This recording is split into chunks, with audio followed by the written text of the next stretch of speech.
This is Gary Goodwin, founder of the ArmchairDreamer.com, and welcome. Off and on, we all think our dreams must be telling us something. There must be a reason, there must be a message. But it certainly isn't clear to me because I don't know what language my dreams are using.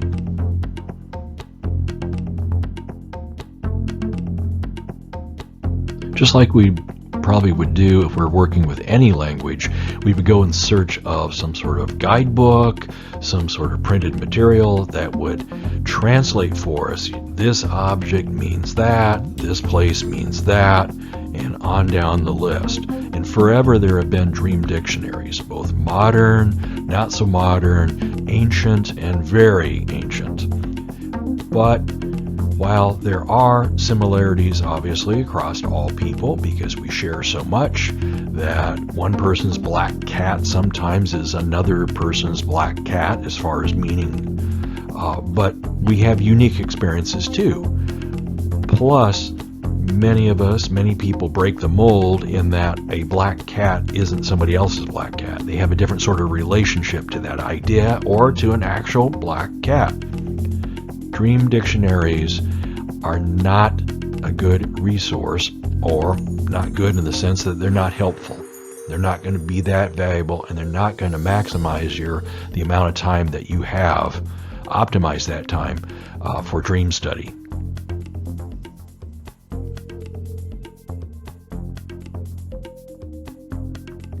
We're better off just making the assumption, embracing the assumption that our dreams are made of our own dream language.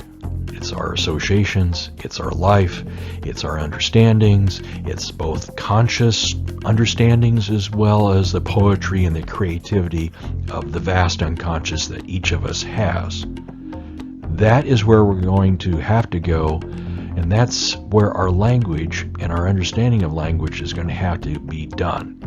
Within our own dreams and within our own dream language.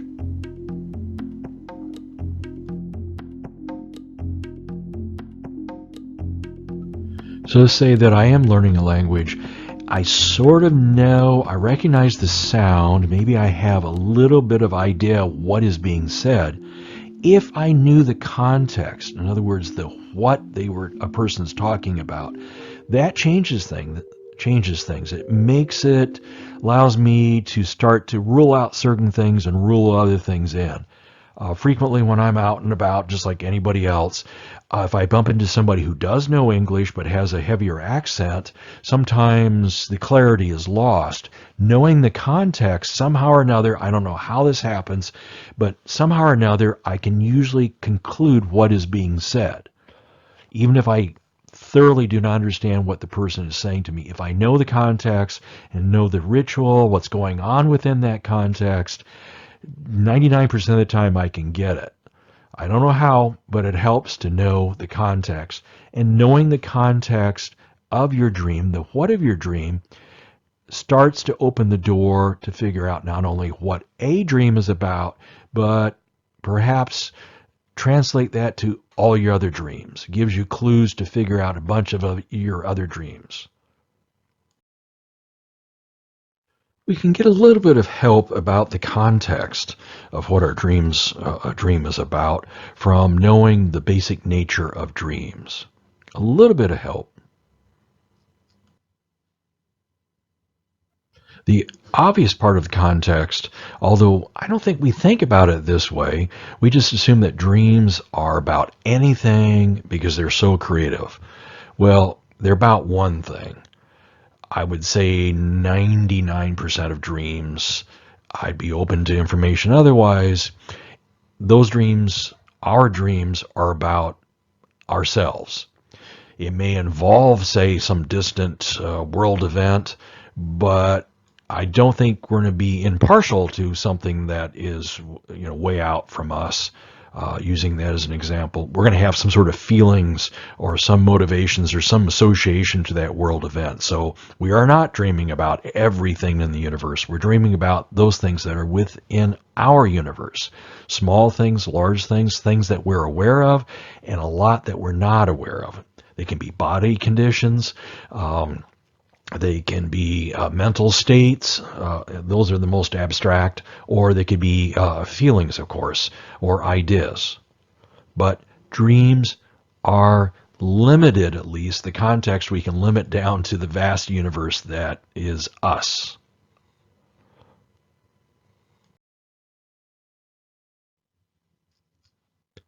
We also can bet that our dreams are one of two things. The first one is reactive.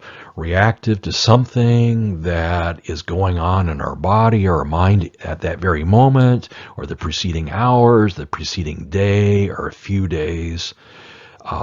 It may be, we may be thinking of something way in the past, but it was something most likely that brought up that association for that distant period within the moment, within the right now. So it's reactive to what we're aware of and what we're not aware of that's happening now or very, very recently.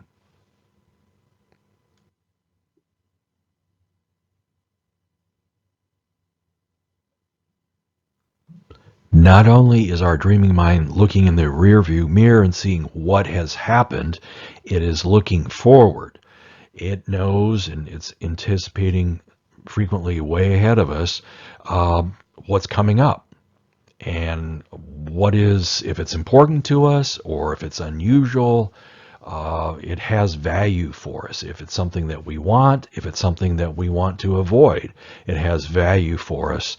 And the unconscious knows that, and we may not be paying attention, but 2 days out, 3 days out, a week out, if something's coming up, the unconscious, you can bet, is responding to that and is probably producing a set of dreams for us right now about that future event. Now we come to the interesting and the important stuff about getting better at dream work. Proactive means it hasn't happened yet. That means we're not scrambling to look in the rearview mirror consciously to see what could that dream possibly have been about today. We get a jump start. We get to look forward along with the unconscious at separate times. We get to look forward and know when something's coming up.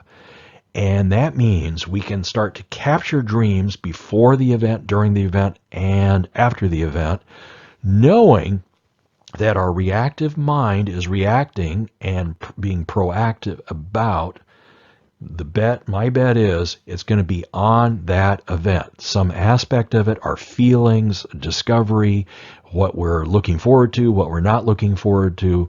The context is the event, and our dream language is chattering about that event.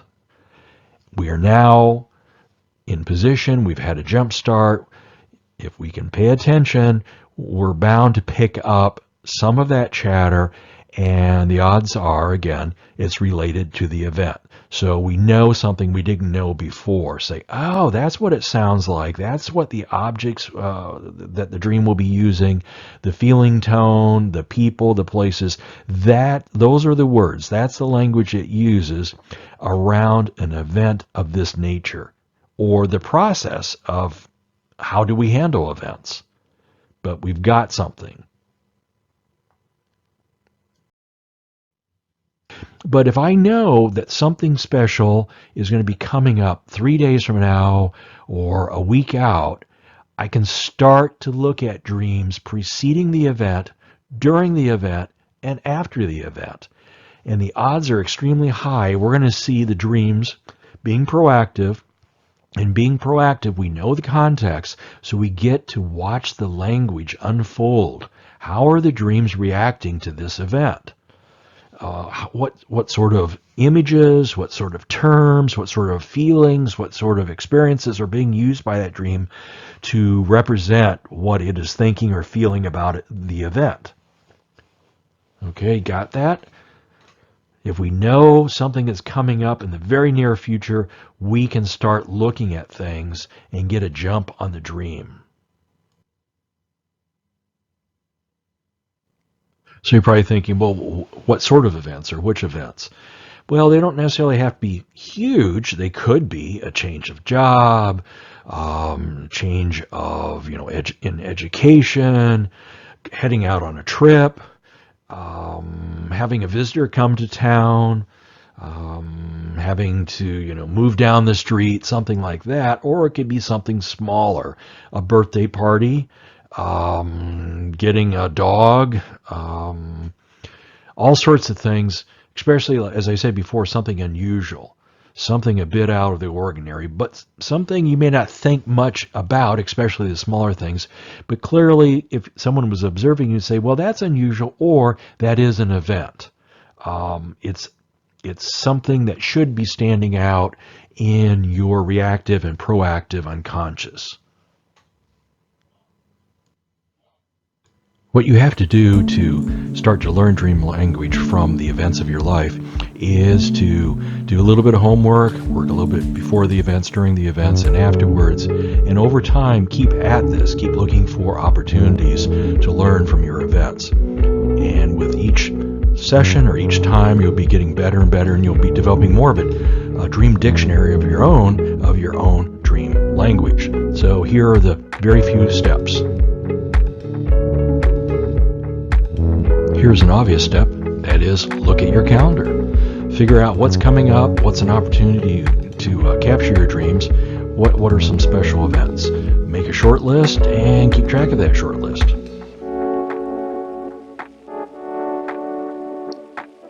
This one's going to take a little bit of time, and you don't have to do both of them at the same time, and you can certainly ponder it. You can ruminate over a period of time and come back and make additional notes here and there.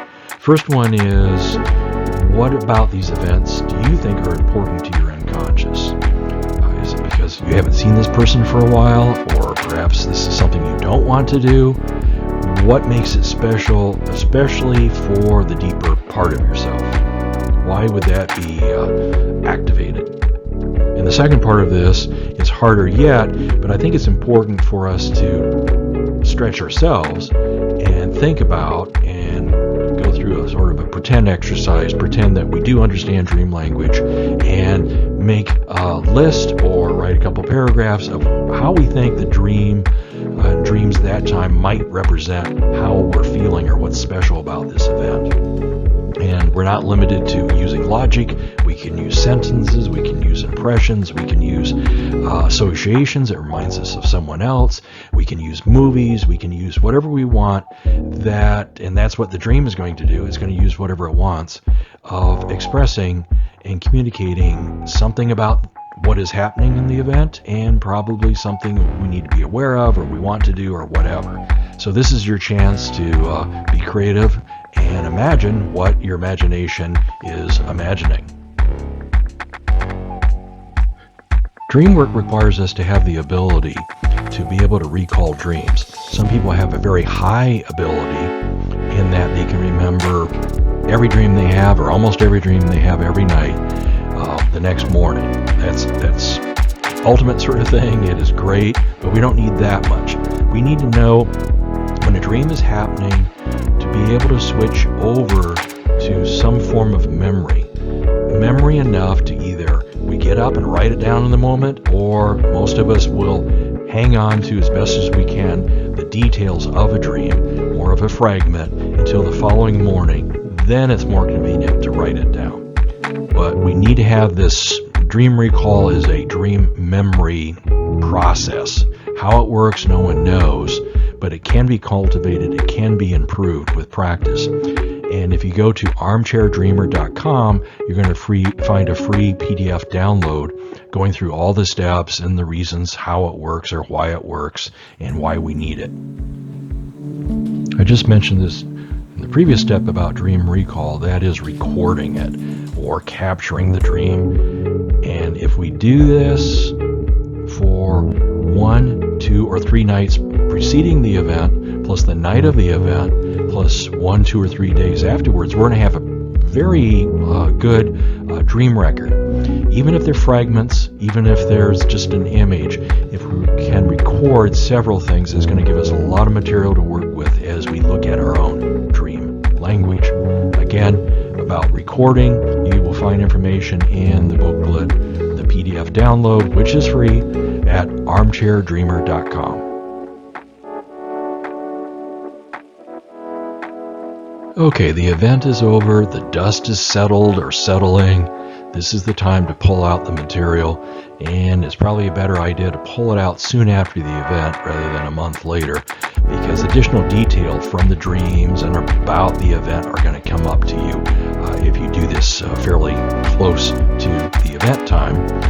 But it's going through and taking each day, if you wish, and each dream and making some notes, summarizing, clarifying it, giving it each dream a title or each fragment a title, then moving on to the next one and moving on to the next one.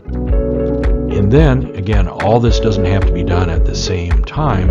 It's the next part of this is stepping back, looking at the pieces you have, see if any of them fit together, whether they are of the same day or not, or is there an overall framework for all the dreams you have, the series, and how they might relate to the event.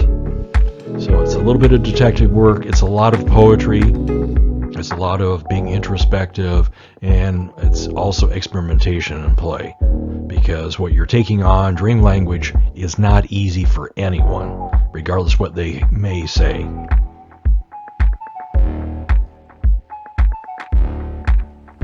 Back in step 2, I ask you to do two things. One is list out what made these events special. Why would they be activating to your unconscious? And the second part of that, which was harder, was pretend or use your previous knowledge of your own dream language to write out sort of what you were expecting your dreams are going to be like, either in total or for individual days, ahead of time, during it, and afterwards. Here we take time to compare the two. Step 2 is very important. The more time you can give that in the future, the more it stretches you, the more it engages your logical thinking mind, as well as your knowledge and your feeling for your dreams, and being able to slow down and go in and look for that. Putting that down is going to be very helpful, but also comparing it to what we actually got, because what we get is more often than not very surprising. How could the dream state that way? How can it pull from my past a particular event, maybe a recurring dream? How can it use this object to represent that person, or that person to represent that object or that place? Here, take a lot of time, go in and out of this, work on it for a while, take off a days, take off a week or so, ask other people what they think about, does this make sense? Does this poetry make sense to you? Is this clear? So this is a chance to go deeper just by asking and exploring. It takes you deeper, but to really stretch yourself, to move in, to better understand your own dream language. That's it from the Armchair Dreamer. This is but one of the paths to better understanding of your own dream language. Please give it a try. Please stick with it. And I'm going to wish you the best of luck with it, and best of luck with your perseverance to practice and to get better at this. I hope your armchair dreams are plentiful and interesting and insightful. Again, for your armchair dreaming, you're going to find blog articles, videos, news, download guides, checklist, and whatever else I can produce over at armchairdreamer.com. This is Gary Goodwin, founder of the Armchair Dreamer, and I will see you soon.